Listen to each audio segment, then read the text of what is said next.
যুক্তরাষ্ট্রকে শেষবারের মতো সতর্ক করল ইরান। ইরানের স্পষ্ট ঘোষণা, হয় তাদের সব দাবি মেনে নিতে হবে, নয়তো যুদ্ধের ময়দানেই নির্ধারিত হবে চূড়ান্ত ফয়সালা। এবার কি করবে যুক্তরাষ্ট্র? ইরানের এমন স্পষ্ট ঘোষণার পরও কি দেশটিতে পুনরায় সামরিক আগ্রাসনের মতো বিপজ্জনক পথে পা বাড়াবে ওয়াশিংটন? আর যদি বাড়ায়ও, তবে এর জবাব কিভাবে দিবে তেহরান? যুদ্ধবিরতির ভঙ্গুর পরিস্থিতির মাঝে যুক্তরাষ্ট্রকে কড়া ভাষায় এমন বার্তা দিল ইরান। ইরানের দাবি, তেহরানের ন্যায্য ও চূড়ান্ত অধিকার মেনে নিতে হবে, অন্যথায় কূটনৈতিক টেবিলের পাশাপাশি যুদ্ধক্ষেত্রেও বারবার পরাজয়ের মুখোমুখি হতে হবে ওয়াশিংটনকে। নতুন করে এমন হুঁশিয়ারিতে মধ্যপ্রাচ্যের উত্তেজনা আবারও বেড়ে যাওয়ার আশঙ্কা তৈরি হয়েছে। ইরানের প্রতিরক্ষা মন্ত্রণালয়ের মুখপাত্র ব্রিগেডিয়ার জেনারেল রেজা তালাইনিক বলেছেন, যুক্তরাষ্ট্র ও তার মিত্রদের অবশ্যই ইরানি জাতির অধিকার স্বীকার করতে হবে, অন্যথায় তারা যে চোরাবালিতে আটকে পড়েছে সেখান থেকে বেরিয়ে আসা সম্ভব হবে না।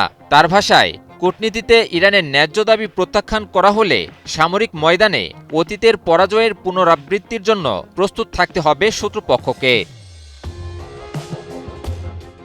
তালাইনিক দাবি করেন, সাম্প্রতিক সংঘাতে ইরান যুদ্ধ ও কূটনীতি দুই ক্ষেত্রেই নিজেদের সক্ষমতার প্রমাণ দিয়েছে। বিশেষ করে সংঘাতপূর্ণ অঞ্চল থেকে মার্কিন জাহাজ ও নৌযানগুলোর বারবার সরে যাওয়া ইরানের সশস্ত্র বাহিনী ও ইসলামিক বিপ্লবী গার্ড বাহিনী বা আইআরজিসির শক্ত অবস্থানেরই প্রমাণ বলে মনে করছে তেহরান। যুক্তরাষ্ট্র ও ইসরায়েল ফেব্রুয়ারির শেষ দিকে ইরানের বিরুদ্ধে অবৈধ ও বিনা উস্কানির সামরিক অভিযান শুরু করে। এর জবাবে ইরান শত শত ব্যালিস্টিক, হাইপারসোনিক ক্ষেপণাস্ত্র এবং ড্রোন ব্যবহার করে পাল্টা হামলা চালায়। ইরানের এই হামলায় মধ্যপ্রাচ্যে অবস্থিত মার্কিন ঘাঁটি এবং ইসরায়েলি বিভিন্ন স্থাপনা ধ্বংসস্তূপে পরিণত হয়।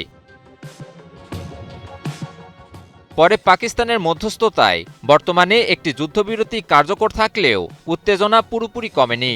ইরানের কর্মকর্তারা সতর্ক করে বলেছেন, ভবিষ্যতে যে কোনো নতুন আগ্রাসন, হুমকি বা লঙ্ঘনের জবাব আগের চেয়েও বেশি চূড়ান্ত এবং দুঃখজনক হবে।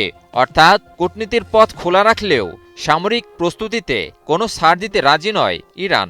ইরানের বার্তা স্পষ্ট, অধিকার স্বীকার করলে আলোচনা, আর অস্বীকার করলে যুদ্ধক্ষেত্রে হবে চূড়ান্ত ফয়সালা। ইমন আলী, নিউজ 24।